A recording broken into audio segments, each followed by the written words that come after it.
Hello my dear friends, હું નિમિષા પ્રજાપતિ તમારું સ્વાગત કરું છું મારા કિચનમાં. આજે આપણે બનાવીશું બહાર મળે તેવી વેજીટેબલ સેન્ડવિચ. તેના માટે સૌપ્રથમ બનાવીશું ટેસ્ટી એવી ગ્રીન ચટણી. એના માટે લીલા ધાણા ધોઈને લઈ લઈશું.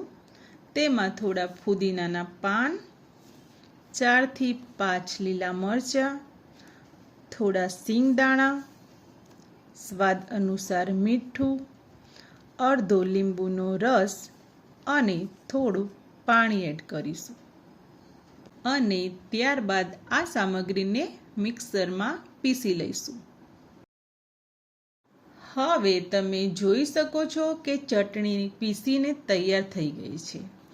ચટણી થોડી જાડી રાખવાની છે. ચટણી પતલી ન થઈ જાય એનું ખાસ ધ્યાન રાખવાનું.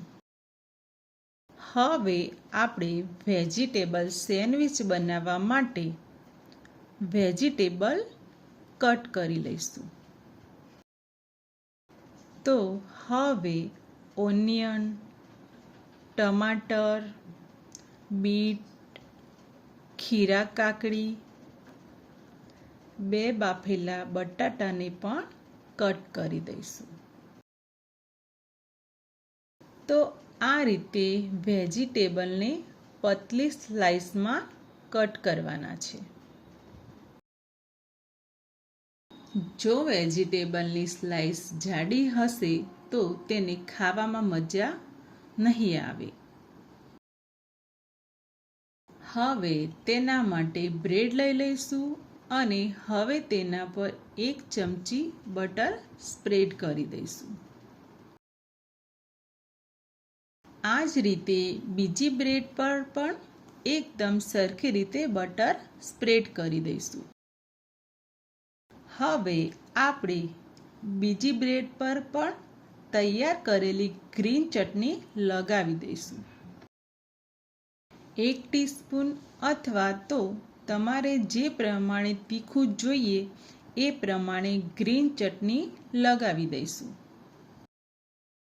એ જ રીતે બીજી બ્રેડ પર પણ ગ્રીન ચટણી લગાવી દઈશું.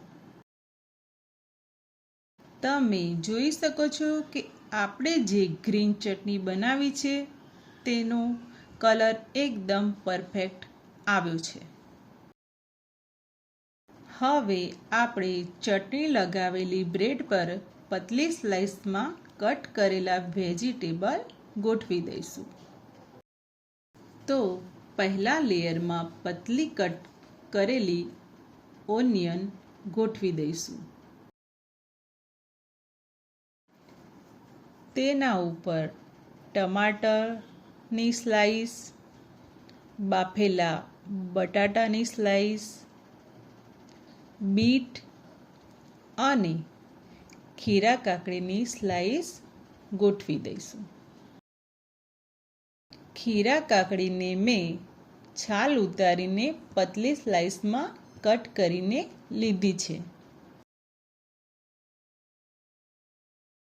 તેના પર ચાટ મસાલો અને સેન્ડવિચ મસાલો એડ કરી દઈશું. તૈયાર થયેલા વેજીટેબલના લેયર પર ટમાટર સોસ અથવા કેચઅપ એડ કરી દઈશું. હવે તેના પર બટર લગાવેલી સેન્ડવિચ સરખી રીતે ઉપર ગોઠવી દઈશું. અને હલકા હાથે પ્રેસ કરી દઈશું. એ જ રીતે બીજી સેન્ડવિચને પણ ગોઠવી દઈશું. આપણે આ સેન્ડવિચને કટ કરી લઈશું.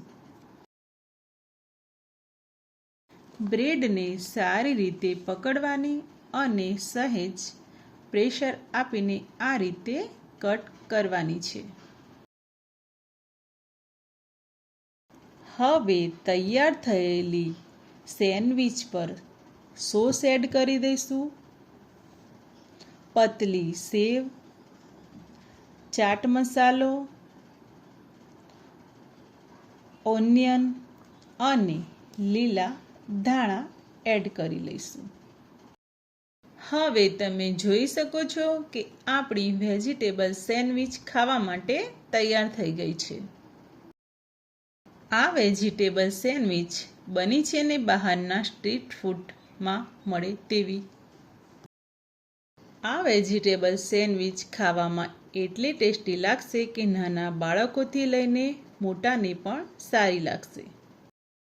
અને મારી આ રેસીપી તમને કેવી લાગી એ કોમેન્ટમાં જરૂર જણાવજો. અને મારી ચેનલને લાઈક, શેર એન્ડ સબસ્ક્રાઈબ કરજો. મળીએ તો નેક્સ્ટ રેસીપીમાં. જય શ્રી કૃષ્ણ.